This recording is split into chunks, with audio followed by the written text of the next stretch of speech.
Claudio, me gustaría que nos siguieras contando sobre los eneatipos. Con mucho gusto. Quiero empezar con el 1, el punto 1. Sé, es arbitrario de donde se comience, pero voy a seguir un orden que no es el circular, sino el orden de esas líneas que no he explicado, no habría tiempo para explicar, que organizan el enagrama en términos de ciertas polaridades. Algo se va a entender implícitamente. El 1 representa entre los pecados capitales, los pecados de la Iglesia, la ira.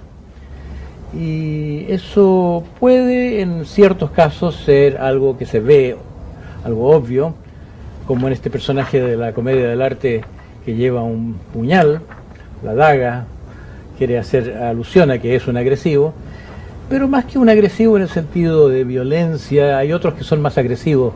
Los lujuriosos, por ejemplo, son más agresivos. Este es un crítico. Yo lo llamé, cuando empecé a enseñar esto, lo llamé el perfeccionista. Es uno que está siempre encontrándole la falta al otro, o algunas veces es un perfeccionista hacia adentro, uno que nunca termina de sentir que lo ha hecho bien y que tiene exigencias muy grandes con respecto a sí mismo. Puede ser también un carácter aristocrático, y hay algo de eso también en esta figura que se llama Pantalone en la comedia del arte. Pantalone es el viejo antipático. Generalmente le está cuidando el trasero a una sirvienta que se llama Colombina, que es muy atractiva y muy dada a las aventuras amorosas con Arlequín. Eso es otro cuento. Entonces este personaje es uno que está como el Cenex, lo llaman a veces, el viejo, que aunque sea joven puede tener mentalidad de viejo en el sentido de que está ejerciendo esta autoridad. Y como cartoon ilustrativo, aquí tengo una imagen de un padre que le está negando su amor, su aprobación, su validación a un niñito, a un hijo,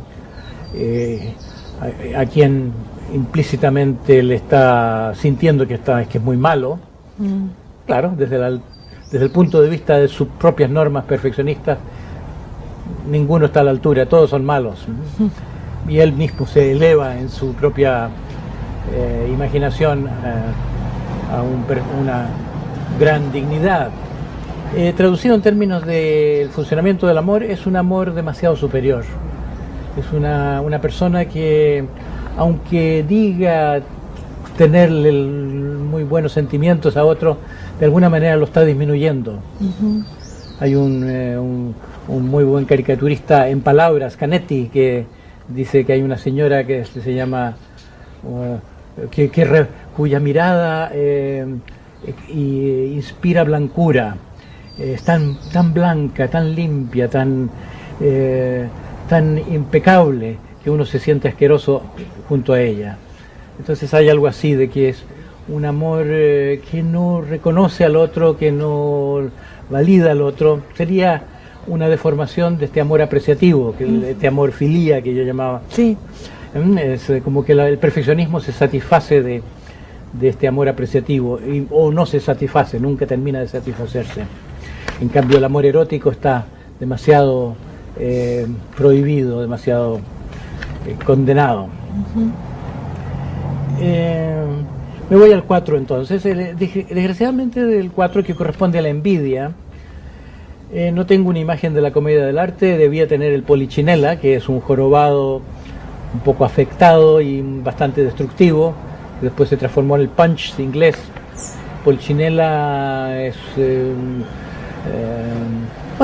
es alguien que se puede entender desde la envidia, que es una emoción de que algo le falta a uno que otro tiene. Es como querer estirarse. La afectación tiene que ver con eso de como estirar el cuello para verse más alto de lo que uno es, como no llegan nunca a ese ideal, pero es un gesto distinto del perfeccionismo, que es como darse órdenes a sí mismo. El perfeccionista, esto es como querer estirarse más bien. La personalidad de personas que son muy relamidas, muy complicadas. Aquí tengo un cartoon de perfeccionista en varios cuadros de un humorista americano, Pfeiffer, de una mujer que cultiva su culpa como una flor, y cuando crece con el paso del tiempo amanece, ya la culpa amenaza con devorarla. Entonces la corta y la pone en un marco y la exhibe. Es como la transformación de la neurosis en arte. Hay una cierta afinidad con el arte, es un carácter artístico, un carácter romántico. Hace poco alguien le decía a una amiga mía, yo fui a taller tal y cual y descubrí que era 4, y mi amiga, pensando que manejaban el enegrama como yo lo hago, dijo, la envidia. No, el arte. Es como que hay personas que venden enegrama en términos más propagandísticos, que la gente se siente bien. Yo soy el artista, yo soy el romántico. Y no ven que eso es la expresión de un defecto sobre el cual hay que trabajar, y por ahí está la llave de que esto sea útil para algo. Pero es un rasgo eso, que la persona tiende a ser muy desvalorizadora de sí misma. Y en el amor también, es un amor que no se siente, en que la persona no se siente con derecho a ser amada. Y pues, tú puedes tomar una actitud masoquista, puedes tomar una actitud de que cuando le llega algo bueno dice, pero yo con qué méritos, ¿cómo puedo recibir esto? Puede invalidarlo, incluso puede decir, si tú me amas a mí, ¿qué clase de persona eres tú? ¿Acaso tú no sabes discriminar? Como que de alguna manera una persona que se mete en un hoyo, que se perpetúa su condición de no merecer, su posición carencial, siempre está como en una permanente adicción al amor insatisfecho, sí. Demasiada frustración, demasiada negación. Se podría caracterizar esto como el amor enfermedad. Proust ha hecho un gran estudio psicológico de eso, toda su gran novela, En busca del tiempo perdido, es la expresión del dolor del amor, el amor siempre celoso, el amor siempre idealizando algo que está allá lejos, a la vuelta de la esquina, pero no esta esquina sino otra de más allá, siempre algo inalcanzable, mucho anhelo, pero poca llegada. Y del 4 vamos a pasar al 2. En el enegrama es como una vuelta, movimiento retrógrado. La envidia es un sentirse muy en la carencia, que algo le falta, y el orgullo es como la compensación de esta carencia, en que la persona que tiene la envidia en el fondo de sí aprende a negarla y decir, yo no necesito nada, yo estoy rebosante. Entonces esa posición es menos dolorosa, es la menos dolorosa en el enegrama, una de las dos menos dolorosas. Y los padres de la Iglesia pusieron al orgullo en el primer lugar entre los pecados capitales, tal vez para compensar de que los orgullosos se sienten muy cómodos. Sí. Había que ponerlo como materia de doctrina, que el orgullo es muy grave, porque los orgullosos se sienten muy bien, están contentos consigo mismos y inspiran también algo agradable. Aquí tengo este personaje de la comedia del arte tan conocido, la Colombina, que es, como se dice en el mundo italiano, una serva padrona, una sirviente que se apodera de la casa, se hace patrona por sus encantos, por su manera, por su desplante, aquí con las manos en las caderas, con su capacidad de tomar autoridad, de decirle al otro, pero ¿qué te has figurado? Tiene un gran ascendiente. Y tengo una imagen de esta personalidad tan encantadora, pero de una forma tan invisiblemente encantadora que no se le ve, como la otra que es tan llena de cintitas y todo eso, no se le ve el acto histriónico, porque es tan histriónica que el histrionismo no lo parece. Es decir, un histrionismo bien hecho realmente se hace como realidad. Sí. Y aquí tengo una imagen que tomé de una revista americana, en que en el banquillo de los acusados está una mujer por haber asesinado a su marido, y él ya le está dando al juez una explicación, ella con una pierna graciosamente levantada, con una minifalda y con un collar y un sombrero todavía en el banquillo de los acusados, como para ganarse la simpatía de todos, para usar sus encantos en su ventaja, le está diciendo al juez, y de repente, el hombre al que yo había amado, pero ya no era él, era como si yo le estuviera disparando a cualquiera, como una persona que desde sus emociones puede justificar actos aparentemente inadmisibles desde su mundo interior, una subjetividad que se hace presente en una forma avasalladora, ¿no? Una persona que puede romper todos los cánones, todas las reglas desde el yo quiero o desde las emociones. Solo la emoción cuenta, es un tipo muy emocional y muy convincente. Se lo llama hoy en día el carácter histriónico. Entonces, ¿qué pasa en el amor? Estos son los especialistas en el amor. Son personas cariñosas, son personas que saben ganarse el amor, son personas muy seductoras. Algunos seducen como mujeres vampiresas, otros seducen como hombres que seducen multitudes, como Napoleón, seducen sociedades.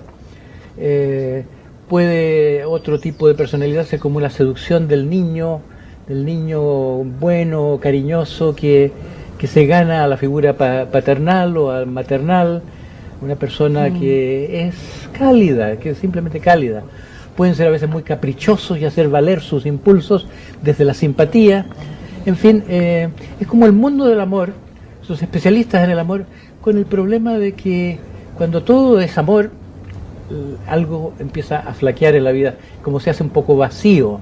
Los japoneses decían de los occidentales, ¿por qué tanto amor cuando hay otras cosas en la vida? Es digamos, el amor-pasión, sí, ¿no? Sí. Que mientras funciona muy bien, pero cuando se rompe la relación, ahí sí que llega la gente a los consultorios psiquiátricos. No solo las mujeres abandonadoras, sino los abandonados. Paso al 8, del 2 hay un movimiento hacia el 8, el 2 es un carácter muy emocional, muy tierno, muy amoroso, el 8 es un movimiento un carácter muy macho, muy agresivo, muy fálico narcisista, se ha dicho en el mundo de la psiquiatría. Wilhelm Reich usaba mucho ese término. Es fálico, es un carácter muy sexual, narcisista también, un carácter que está diciendo, mírenme a mí, yo estoy al centro. Y aquí está personificado en el mundo de la comedia del arte, en este repertorio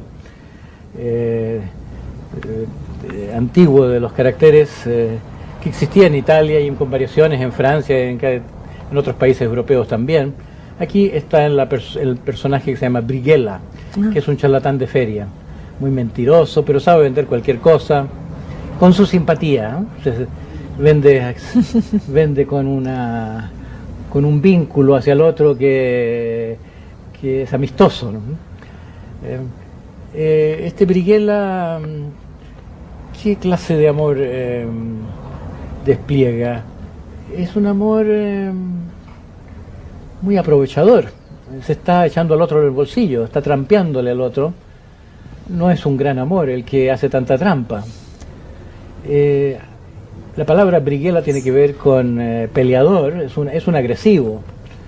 De modo que es un amor un poco como para ganarse al cliente, por ganarse al otro, para compensar un poco el hecho de que se le está sentando encima, que está aplastando, para que no se dé cuenta al otro que se está arrasando con sus intereses, ¿no? Claro. Como la manifestación afectiva de un vendedor, ¿no? Para que el otro no le ponga problemas. Y aquí en el cartoon está muy brutalmente expresado esto con un gordo enorme que está buscando una criatura y no se da cuenta que está sentado sobre ella. El otro está con los ojos salidos, con la lengua afuera, y él está diciendo, ¿pero dónde se metió esta criatura? Este no es un simpático como Brighella, es otra variación del mismo carácter.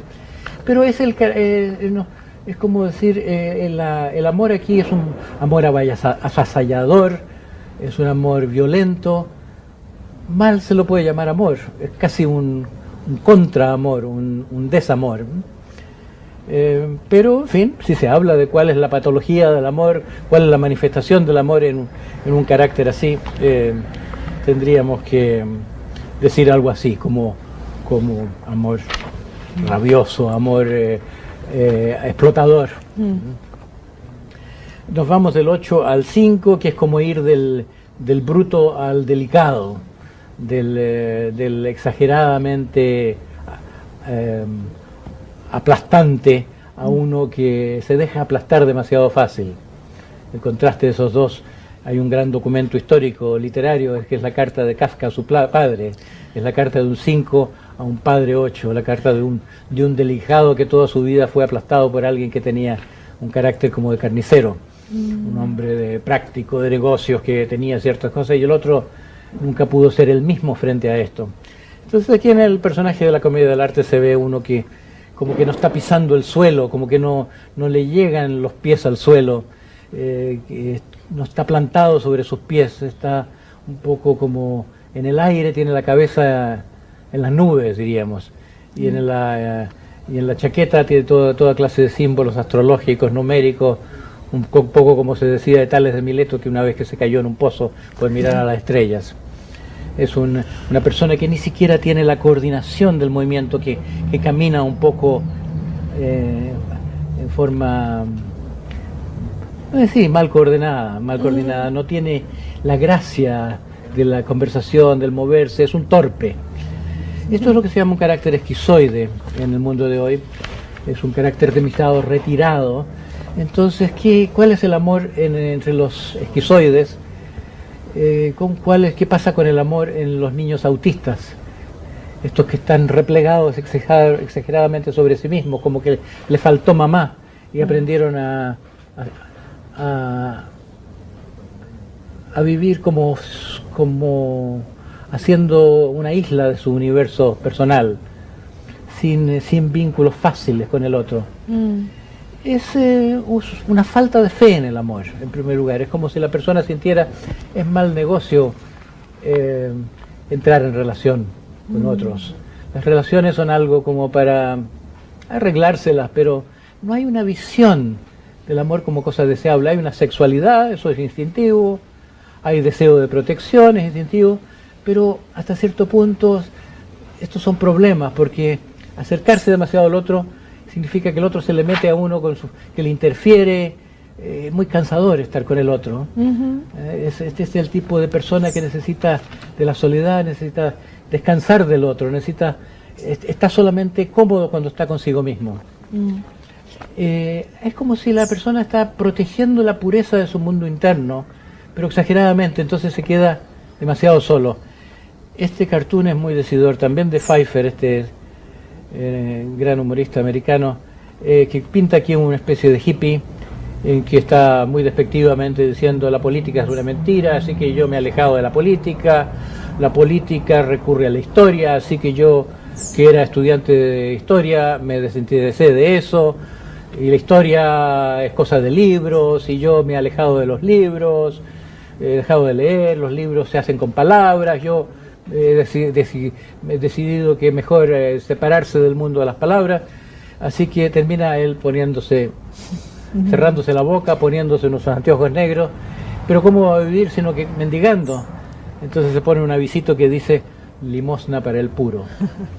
Es una posición de como decir, mi reino no es de este mundo, pero hasta tal exageración que aunque tenga una conexión espiritual, una persona que no logra traer esa espiritualidad al mundo, termina siendo algo así como un esquizofrénico.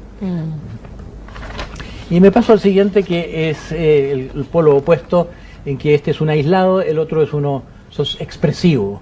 Este no habla, es un lacónico, no sabe expresarse, no sabe manifestarse. El otro tiene mucho encanto, el otro sabe hablar, convencer de cualquier cosa. Es el carácter goloso, de acuerdo a los pecados, esta es la gula, que es algo así como darle demasiado importancia al placer en la vida. El placer es importante, pero no debía hacerlo central en la vida. La persona sana necesita una cierta sana capacidad de enfrentarse a la frustración, a las cosas desagradables y no salirse de su camino.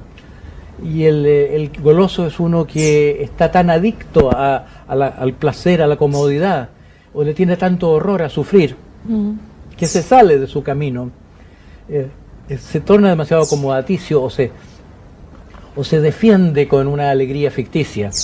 Y eso está encarnado en el personaje célebre de Arlequín, que es un saltarín, como que está por la vida alegremente dando saltos por encima de las realidades de la vida, sí, como pasando por alto el sufrimiento, desconectándose de la realidad a través de un implícito mirar a través de cristales de rosa, podemos decir.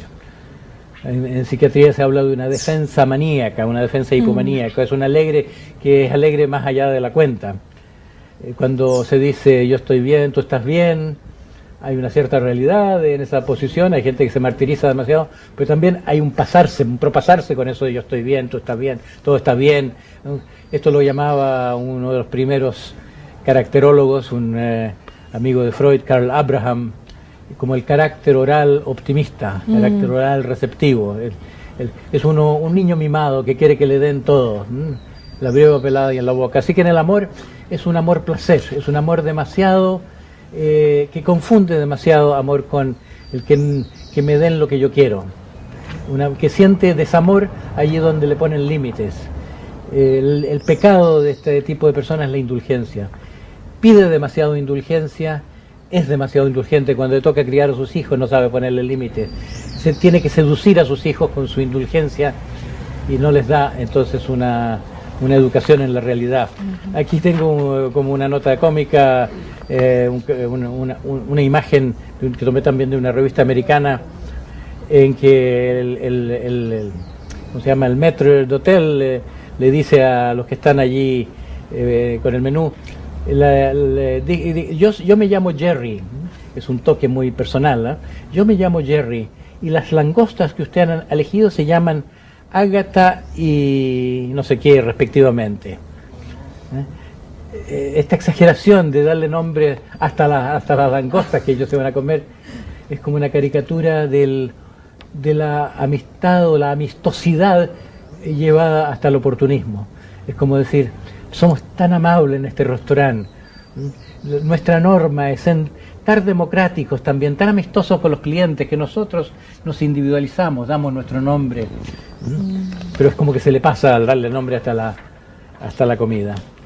Bueno, y eso terminamos en la vuelta. Bueno, la verdad es que es como un punto de partida en realidad, ¿no? ¿Qué consideraciones finales nos podrías dar? ¿Cómo podemos hacer con toda esta información que vislumbramos a partir de todo esto que dijiste?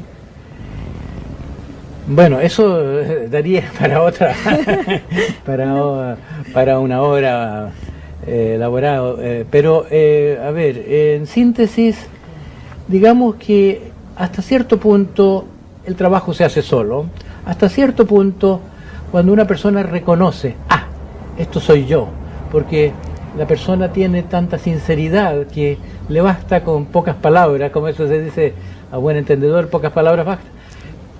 Alguna persona se reconoce, mi asunto es el orgullo, mi asunto es el miedo, mi asunto es, yo soy un lujurioso de estos que andan allí en actitud explotadora y no dándome cuenta de las consecuencias que tiene para otros mis actos.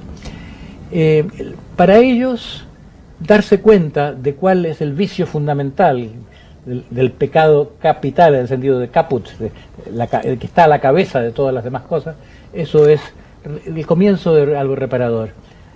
Yo creo mucho aunque no me gusta mucho lo eclesiástico, la formulación doctrinal de que se necesita confesión, se necesita el confesarse las cosas como son, decirse ciertas verdades a sí mismo para poder luego reconocerlas ante los demás, desenmascararse, es importante. Y luego, después de la confesión, la contrición. Hay personas que oyen esto y se conmueven profundamente. Y estas son las personas que entran en el espíritu del trabajo. Y dicen, ¡qué horror! Pero si la vanidad ha movido mi vida, pero si yo no he sido capaz de amor ninguno, si yo he estado de cara al público toda la vida y no estoy siendo yo mismo. Esta fase de contrición es muy importante y eso para que pueda ponerse en movimiento muchas veces requiere de un trabajo grupal, en que las personas se estimulan unos a otras en ir más adelante con el reconocimiento de cómo son. Y por último, a veces se necesita un especialista en cavar y desenterrar cosas, ¿eh? En el mundo de la terapia, en el mundo de la orientación espiritual, hay especialistas que manipulan el grupo para que el grupo funcione mejor. Bueno, muchas gracias, Claudio. Encantado una vez más. Espero que sirva. Sorprendente, ¿verdad? Es un enfoque claro para describir 9 tipos de carácter a través de las pasiones. En el próximo programa nos va a acompañar el doctor Norberto Levi, quien a partir de su línea de trabajo nos va a ilustrar cómo trabajar con el miedo.